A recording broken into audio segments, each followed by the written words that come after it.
5 men. That's how this story actually starts. Not with a flag, not with a king, not with some noble mission to explore the dark continent, which is the phrase your textbook probably used if it mentioned this at all. 5 men taken from the coast of West Africa in the year 1555, put on an English ship and brought back to London, not to be sold, not yet, to be times displayed, walked through the streets, looked at, a curiosity for a city that had never seen anything like them. That's the first recorded contact between England and West Africa that we can actually document. Not a treaty, not a trade deal between equals, a kidnapping dressed up as a homecoming gift for a merchant's investors. And that's the version of this story you were never given. I want to be upfront about what this video is and isn't, because that matters more than usual here. This isn't a Britain bad, everyone else good video. History doesn't work that way, and if I ever catch myself flattening it into that, you should call me on it in the comments. What this times is an honest look at the first 100 odd years of English contact with the African coast, roughly 1550 to 1670, the period before the empire, before the maps, before any of the stuff you actually got taught in school. Because here's the thing nobody tells you. By the time Britain was building the empire, you learnt about the one with Cecil Rhodes and the Scramble for Africa and Queen Victoria's portrait on a coin somewhere in Lagos. The pattern was already 100 years old. The habits, the justifications, the paperwork, all of it had already been invented, tested, and refined on the West African coast long before empire was even the word anyone used. So we're going back to the start. Not the polished start, the actual one. Here's the story most of us got, in one form or another. Brave English sailors, in an age of discovery, ventured out to chart unknown coastlines. They traded beads and cloth for gold and ivory. Later, much later, and almost as an unfortunate footnote, some of them got mixed up in the slave trade, which was really more of a Portuguese and Spanish thing anyway, and Britain eventually redeemed itself by abolishing it in 1807, becoming, in fact, one of the time's good guys' times, who then spent the 19th century policing the seas to stop everyone else. I want you to notice how much work that story is doing. It turns 100 years of extraction into an unfortunate detour on the road to moral leadership. It makes abolition the headline and the century times before times abolition a footnote. The problem is, the footnote is the actual story. Because the first documented English voyages to West Africa weren't exploratory in the sense we mean the word today. They were commercial expeditions with an armed escort backed by London merchants who wanted one thing: a cut of the gold and ivory trade. The Portuguese had been running for a century already. England was late. England was, frankly, a minor power on this coast for its first 100 years there. Watching the Portuguese and later the Dutch run circuits, it was desperate to break into. And when the opportunity to break in arrived, it didn't arrive as gold, it arrived as people. I need to be precise here, because precision is the difference between telling you something true and telling you something that merely times sounds times true. The claim I'm about to make, that human trafficking was present at the very root of English contact with West Africa, not bolted on decades later, is well documented. It's in ship logs, in merchant company records, in the accounts the sailors themselves wrote when they got home and wanted investors for the next voyage. This isn't a reconstruction. This is what's actually written down. So let's follow the paper trail in order and let it tell you what it tells you. In 1553, a merchant named Thomas Wyndham led an expedition of 3 ships down to the Guinea coast, modern-day Ghana, and thereabouts, chasing gold and pepper. It went badly. Fever tore through the crew. Wyndham himself died out there, along with most of the men who sailed with him. Only 1 ship limped home. You'd think that would end it. It didn't, because the ship that times did, times make it back was carrying gold. And gold has a way of making merchants to forget about the graveyard, the last voyage left behind. So they went again. And in 1554, a captain named John Locke took a fleet down the same coast. This time, it worked, commercially speaking. He came home with gold, with ivory, with pepper, and with 5 African men taken from the coast, brought to England as living proof of contact with this new world of trade. Now, here's where I have to be careful, because this is exactly the kind of detail that gets flattened in either direction, depending on who's telling the story. Some accounts of this period try to soften it: guests, visitors, even the first Black Britons, as though these were some proud, multicultural first chapter. Other accounts skip straight to calling it slavery in the full chattel trade sense the word would come to mean 2 centuries later. The honest answer sits in between and is less comfortable than either version. These men were not free. They did not choose to board that ship. Whether they were formally enslaved in the legal sense England hadn't yet fully built, or held as valuable curiosities to be studied and shown off before eventually returning the record, isn't fully clean on that. What the record times clean on is this: they were taken, not invited. Taken, put on display in a London that had essentially never seen African faces before, and used this part isn't in dispute as evidence to convince investors that this coast was worth funding again. Human beings as a business pitch. Before the gold, before the ivory, before any of the trade goods your textbook mentions.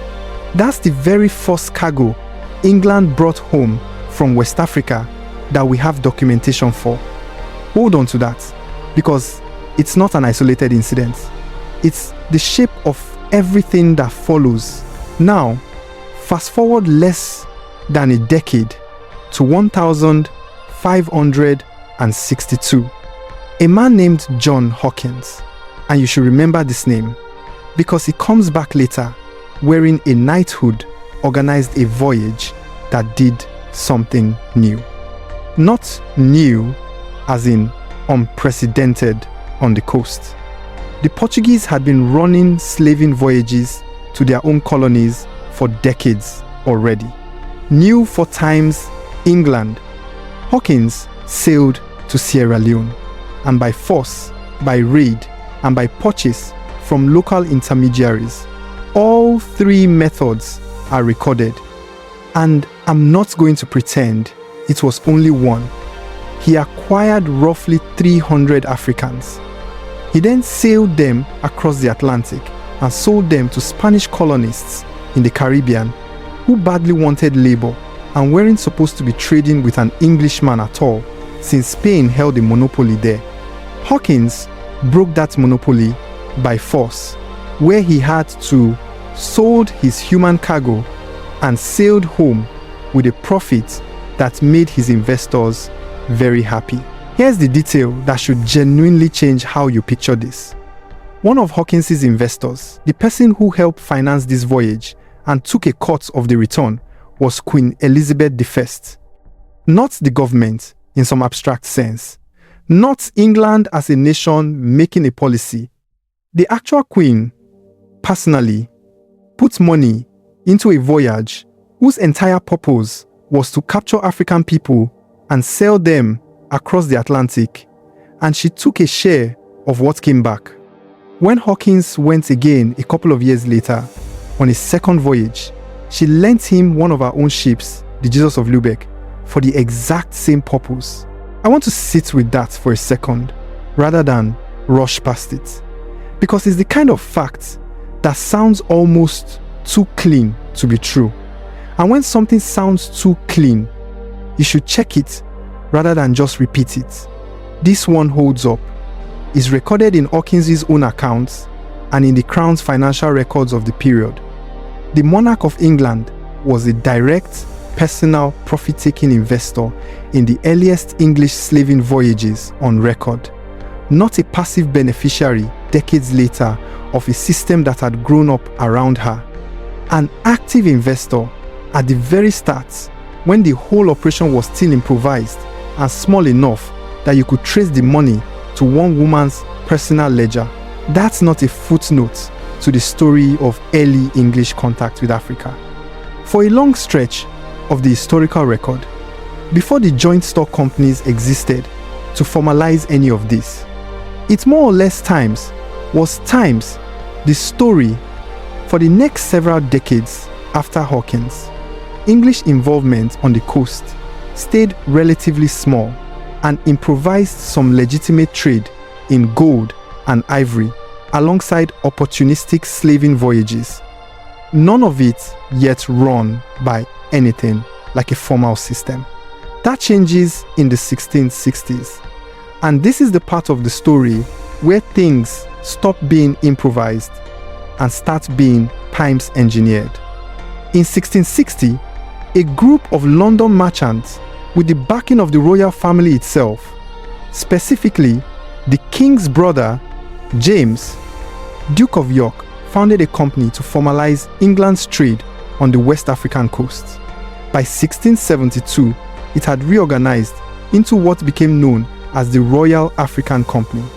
And I want to be precise about what that company was actually chartered to do, because trading company undersells it badly.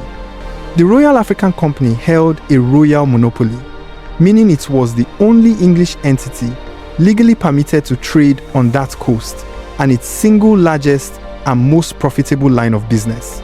More than gold, more than ivory, was the transportation and sale of enslaved Africans to English colonies in the Caribbean and North America. This is where the machinery gets built. Forts go up along the coast. Cape Coast Castle in modern Ghana is the one most people have actually heard of, if they've heard of any of them, not primarily as trading posts in the way a warehouse is a trading post, but as holding facilities, dungeons specifically, built into the foundations of buildings that had elegant governor's quarters on the floors above. People were held in those dungeons, sometimes for weeks, waiting for a ship. The company kept records, meticulous, bureaucratic, business-like records of how many people it purchased, how many died in the holding period before a ship even arrived, and how many survived the crossing. That last part is worth sitting with. This wasn't chaos. It wasn't a frontier free for all where nobody was keeping score.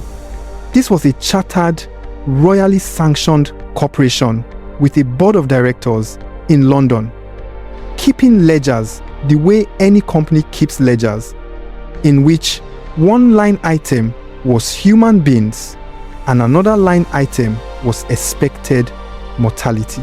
Here's the detail I think is the actual shock of this story. Not because it's secret, exactly. Historians have written about it for years, but because it almost never survives the trip from academic history into anything people actually watch. The Royal African Company branded people, not metaphorically, not as a figure of speech for marked them as property in some abstract legal sense. Physically, with a hot iron, the same way you would brand cattle, the company's initials, RAC, or, in the earlier period, the initials of the Duke of York himself, were burned directly into the skin of enslaved men, women, and children at the point of purchase on the African coast. Before they were ever loaded onto a ship. I want to be careful about how I say this next part, because it will be easy to let the detail become spectacle rather than information, and that's not what I'm going for. The branding wasn't cruelty for its own sake, in the sense that cruelty wasn't really the point of it, though obviously it was cruel. The point, from the company's perspective, was accounting. A brand on a person's chest was proof of ownership, proof of which shipment they belonged to, a way to track a human being through a supply chain. Is the exact same way you'd mark a barrel of goods so it doesn't get mixed up with someone else's cargo at the dock. That's the sentence I want you to actually hear, because it's the whole argument of this video compressed into one image. A chartered company founded with royal backing, run by London gentlemen who saw themselves as respectable businessmen, the same social class that ran the East India Company, that sat in Parliament, that we still put on the front of history books as founders of modern British commerce, solved a logistics problem, the problem of not losing track of inventory, by burning their initials into human skin. And this was not a scandal at the time. It was not hidden in the sense of being secret from the English public. It was simply how the business worked, recorded in the company's own papers without any apparent sense that it needed to be justified or concealed. The concealment came later, not from the people who did it, but from the 2 centuries of textbooks and museum placards and school curricula that decided this detail. Out of everything that happened on that coast, was the one that didn't need to make it into the story of how Britain became Britain. I want to be honest about the limits of what I'm telling you here. The same way I would want a historian being honest with me. The exact scale, precisely how many people were branded, precisely how many died in the dungeons of Cape Coast Castle, waiting for a ship, precisely how the Royal African Company's numbers compare to the Portuguese, Dutch, or French operations running in parallel. Those figures come from company records that survive unevenly, and different historians reconstruct the totals somewhat differently depending on which archives they are working from. What isn't in dispute across every serious historical account of this company is the practice itself, and the fact that it was official, routine, and unremarkable to the people running it. That's the part that should actually sit with you longer than the scale does. Not how many, but how normal. So let's pull this back together, because I don't want to leave you with just a shocking image and nothing to do with it. The story you were probably given goes: exploration, then trade, then, regrettably, some slavery got mixed in, and then Britain redeemed itself by ending it. What the actual record shows is closer to this. The first documented English contact with West Africa involved taking people, not trading with them, and displaying them as proof of concept for investors. Within a decade, the reigning monarch of England was personally financing voyages whose purpose was to capture and sell African people across the Atlantic. Within a century, that improvised personal enterprise had been formalized into a royally chartered corporation with forts, dungeons, ledgers, and a branding iron, run with the same bureaucratic ordinariness as any trading company of the era. None of that is the footnote. That, for the first century and more of English contact with the African coast, essentially, Times was Times the main business. I think the reason this version doesn't make it into the popular story isn't a grand conspiracy. It's simpler and, in some ways, more uncomfortable than a conspiracy would be. Is that the polished version, explorers, traders, and then a late unfortunate chapter, lets everyone involved keep the parts of the story that flatten national identity and quietly set down the parts that don't. Abolition in 1807 is a real, genuine, significant historical event, and I'm not here to argue it wasn't, but you cannot understand what abolition was actually times ending times if the century that came before it has been edited down to a sentence. The 5 men walked through London in 1555, the Queen's ship crossing the Atlantic in 1564, the initials burned into skin on the coast of what's now Ghana. None of these are secret documents. They are in the histories, in the company archives, in books written by serious historians who've spent careers on exactly this period. What's missing isn't the evidence. What's missing is the version of the story that puts these details in the first chapter, where they actually belong, instead of leaving them out of the story that gets told to children. I'd genuinely like to know where you land on this, because I don't think there's only one honest reaction to it. Some of you are going to say this should have been taught plainly in schools decades ago, and that the fact it wasn't is itself part of the story. Some of you are going to say history is always this uncomfortable once you look closely enough at any nation's founding chapters. And the question is, what we do with that discomfort now, not just naming it. Both of those are real positions, and I'd rather hear the argument you'd actually make than just a reaction. So tell me in the comments, not just how this made you feel, but what you'd point to. What part of this surprised you, and what parts did you already know? And if you want more of this kind of history, the version with the paperwork left in, not filed down, subscribe, and I'll see you in the next one.